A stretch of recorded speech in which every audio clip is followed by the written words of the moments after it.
Like a lot of people, I am making bread right now in this pandemic, I guess, because a lot of people are making bread. Of course, I was making bread before the pandemic, and I can't say actually I'm probably making much more bread. I'm the only one who eats bread in the household.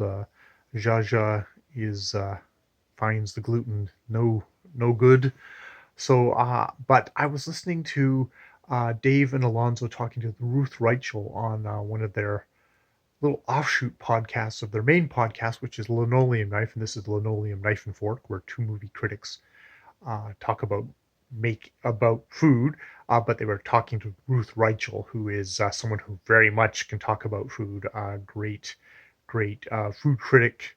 Um, Someone who's probably been very influential on the field of writing about food and about the importance of kind of the emotional, artistic side of food writing, how much it touches our lives. But they talked about no knead bread, and I've gotten Jim Leahy's no knead bread, and I made a loaf of it, and I really enjoyed the taste of the bread, and it's also just an amazing kind of little science experiment of it's like 3 cups of flour, quarter teaspoon of yeast, 1.5 teaspoons of salt. You mix all that together, then you pour in the water, just mix it up, and then you let it rise for let it ferment, bubble away for 12 to 24 hours.